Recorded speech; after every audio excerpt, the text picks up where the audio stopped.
So you find yourself in the US having mastered or not mastered the convoluted and challenging UK pension landscape. You now have to master the US one, which with its similarities and its differences and idiosyncrasies. So here are some of the highlights that I think a British expatriate in America might want to know to help them navigate and make the most from this system. So the most common pensions that you're going to come across are the 401k and the IRA. 401k is your company pension scheme. It's employer provided.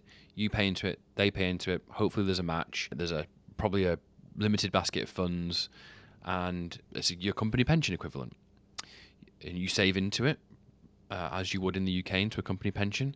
And if you move, you have another 401k, hopefully. The IRA is the personal pension or the SIP equivalent. This is the retirement account in your name that you manage, or you employ someone else to manage, but it's in your name.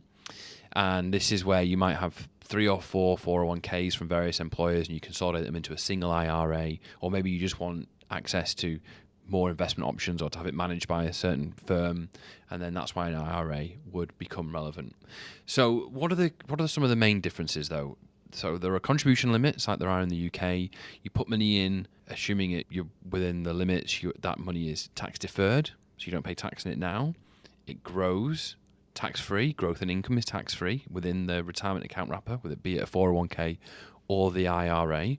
And then in the future, you take money out and it comes out taxable as income. So that's some of the similarities. Some of the differences, though, is the access age. In the UK, it's 55, and you ain't getting it out before that, apart from some very limited circumstances.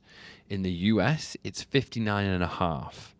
Now, you can access it before 59 and a half, but there's a 10% penalty, and then it's taxable as income at your highest marginal rate. So that's a key difference. Another difference would be there's no tax-free provision in the US. In the UK, we benefit from a 25% tax-free lump sum at the outset.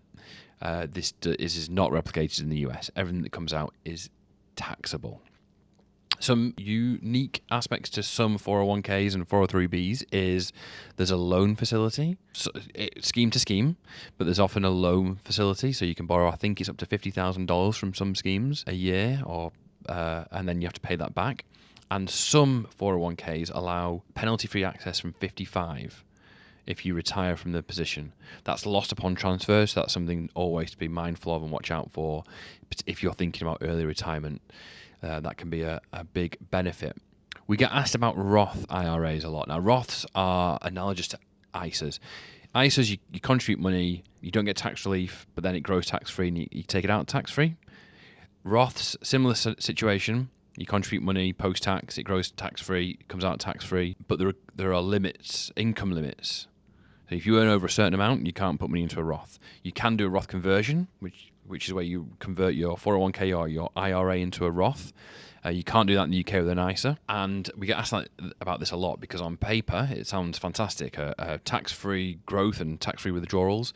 In reality, we don't do that many of them because people who come over here, as I've said, tend to be relatively high earners. That means they're in a high tax bracket. Now, there are obviously unique circumstances and planning that can be done, but oftentimes we find that the tax burden to do that renders it unattractive at that moment. It doesn't mean that won't change as the circumstances change.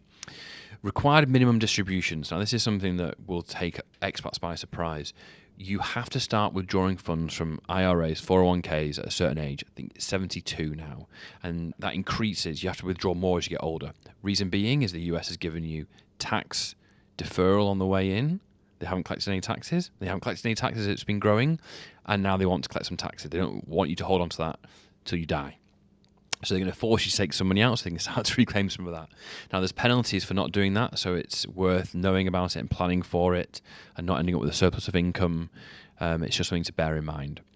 Finally, if you go back to the UK or elsewhere, you need to be mindful of whether you're a US citizen, or you're on a green card. If you're a green card, are you a covered expat? If you're a covered expat, you're going to be subject to the exit tax, because the exit tax has the potential to treat 401ks and IRAs very differently, and this needs to be understood and planning needs to be taken. as always, consult a tax advisor. I'm going to say this a lot, and you're going to get bored of hearing me say it, but it's super important. Okay, so hopefully that's not too much on US retirement accounts, just some headline stuff that I think will help British expatriates navigate this new system. As ever, reach out to us if we can help. Thank you.